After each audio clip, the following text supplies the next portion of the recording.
নমস্কাৰ সকলোকে পুনৰবাৰ আমাৰ চেনেলৰ অন্য এটি ভিডিঅ'লৈ পুনৰবাৰ স্বাগতম জনাইছোঁ। আজি আৰম্ভ কৰিবলৈ ওলাইছোঁ ক্লাছ 9ৰ গণিত পাঠ্যপুথিৰ 1.4 অনুশীলনীটো। লাষ্ট ভিডিঅ'ত আমি 1.4ৰ উদাহৰণটো চালোঁ। আজি অনুশীলনী গণিতটো চাবলৈ চেষ্টা কৰিম। তো মই অনুশীলনী 1.4ৰ এটা কপিয়ে মোৰ ষ্টুডেণ্ট এগৰাকীৰ পৰা মই আনি থৈ দিছোঁ, যিহেতু এইখিনি লিখিবলৈ বহুত থাকে। মই সিহঁতক আগতীয়াকৈ শিকাইছিলোঁ, তো মই সেইখিনিৰ পৰা তোমালোকক বুজাই দিম। তোমালোকে আগৰ ভিডিঅ'টোত যদিহে বুজি পাইছা, এইটো বুজিবলৈ বহুতেই ইজি হ'ব। তো কুৱেশ্যনটো ওলাইছোঁ। কুৱেশ্যনটো 1.4ত কি আছে? ক্ৰমাগত পৰিৱৰ্ধনৰ সহায়ত মানে ক্ৰমিক পৰিৱৰ্ধনৰ সহায়ত 3.765 সংখ্যাটো সংখ্যা ৰেখাত প্ৰদৰ্শন কৰা। এতিয়া তোমালোকে ভাবা বাৰু, ক'বতো নোৱাৰিবাই 3.765 সংখ্যাটো ক'ত থাকিব, মানে কোন দুটা সংখ্যাৰ মাজত থাকিব?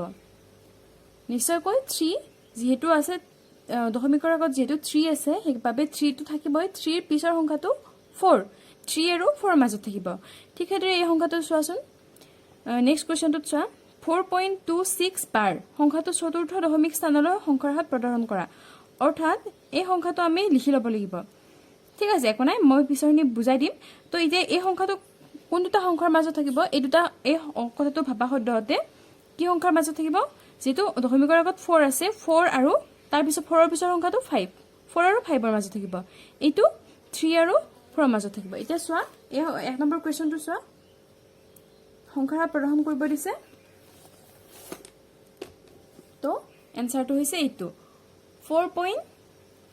এইটো কুৱেশ্যন নম্বৰ এইটো 2টো লিখিছে, মই 1টো উলিয়াই দি আছোঁ।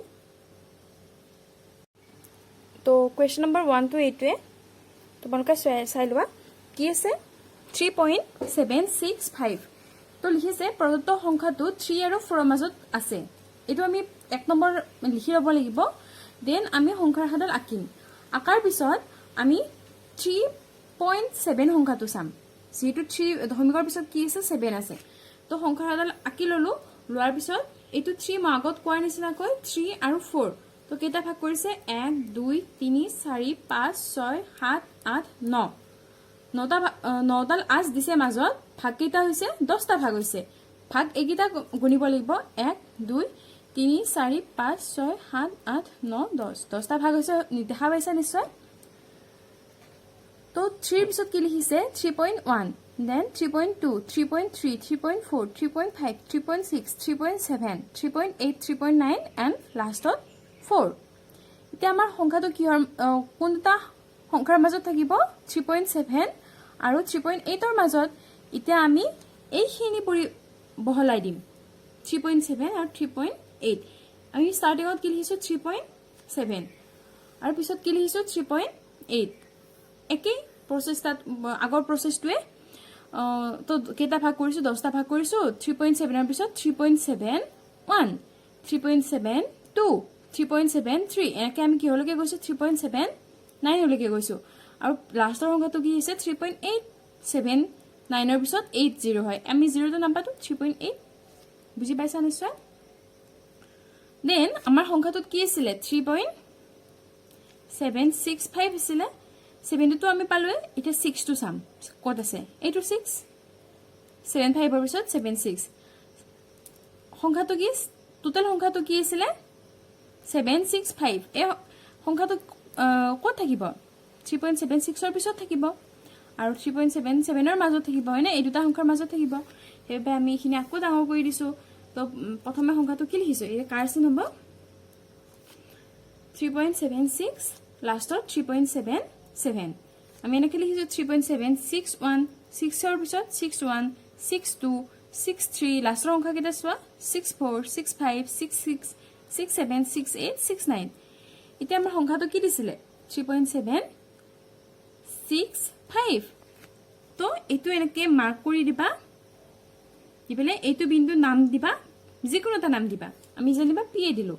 তো চোৱা, এনেদৰে ক্ৰমাগত পৰিৱৰ্তনৰ সহায়ত 3.65 বিন্দুটো সংখ্যাৰ হাত পি বিন্দুত চিহ্নিত কৰা হ'ল। এইটো এনসাৰটো এতিয়া আমি কোৱেশ্চন নম্বৰ 2 টো চাম কোৱেশ্চন নম্বৰ 2 টো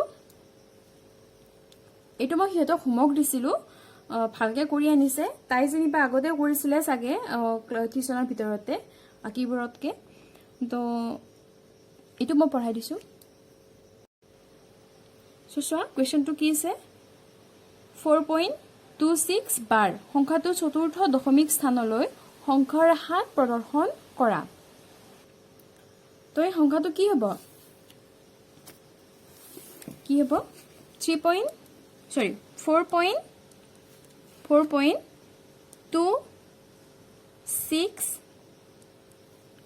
এইটো কি হ'ব 4.2666 কেইটা চতুৰ্থ 66 হ'ব হয়নে অৰ্থাৎ 1 2 দশমিকৰ পিছত কেইটা স্থানলৈকে নিব দিছে চতুৰ্থ দশমিক স্থানলৈকে 1 2 3 4 চাৰিটা এটা এখিনি ঠিক আগৰ নিচিনাকৈ পাতিম প্ৰদত্ত সংখ্যাটো 4 আৰু 5 ৰ মাজত থাকিব দেন 4 আৰু 5 টো আমি এনেকৈ পাতি লৈছো ডাঙৰ তোমালোকে ভালকৈ চিনি পোৱাকৈ দিবা এইকেইটা লাগে ওপৰত পাতি ল'বা এইকেইটা তলত পাতি ল'বা বা এইকেইটা ওপৰত পাতিবা ডাঙৰ সংখ্যাকেইটা তলত পাতিবা কোনো কথা নাই তোমালোকৰ সুবিধা অনুযায়ী আৰু স্কেল ব্যৱহাৰ কৰিবা স্কেলত তোমালোকৰ গম পোৱাই 1 সেন্টিমিটাৰৰ 1 সেন্টিমিটাৰ নহয় 1 ইঞ্চিৰ মুৰে মুৰে দিবা চিনবিলাক তোমাৰ দেখিবলৈ ভাল হ'ব তো এনেকৈ দিবা তোমালোকে যেনেকৈ কৰা সুবিধা অনুসৰি কিন্তু মাজৰ গ্যাপটো সমানে ৰাখিব চেষ্টা কৰিবা তো 4 আৰু 5 ৰ মাজত কিবা 4.1 4.2 4.3 এনেদৰে 4.9 দেন 5 আমাৰ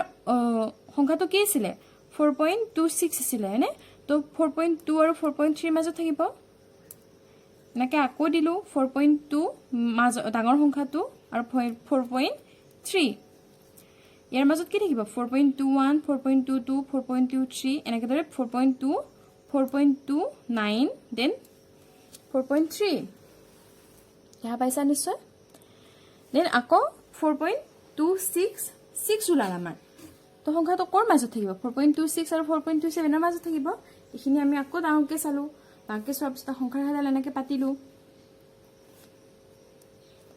4.26 এটা মূৰত আৰু এটা মূৰত কি হ'ব 4.27 এনেদৰে পাতিলো 4. এটাত পাতিলো 4.261 4.262 এনেদৰে 4.269 লাষ্টত 4.27 আমাৰ সংখ্যাটো কি আছিল 4.2666 আছিল সংখ্যাটো কিহৰ মাজত থাকিব 4.266 আৰু 4.267 ৰ মাজত থাকিব তো আমি এইখিনি আকৌ পৰিৱৰ্তনৰ সহায়ত চালো তাৰ পিছত আকৌ সংখ্যাকেইটা এনেকৈ মুৰামুৰিকৈ লিখিলো প্ৰথম সংখ্যাটো 4.27 মাজত 10টা ভাগ কৰিছো 4.267 সৰি 4.266 আৰু লাষ্টটো 4.267 এনেকৈ লিখিলো লিখাৰ পিছত আমাৰ সংখ্যাটো কি আছিল 4.2666 আছিল তো এইটো সংখ্যা ওলাই গ'ল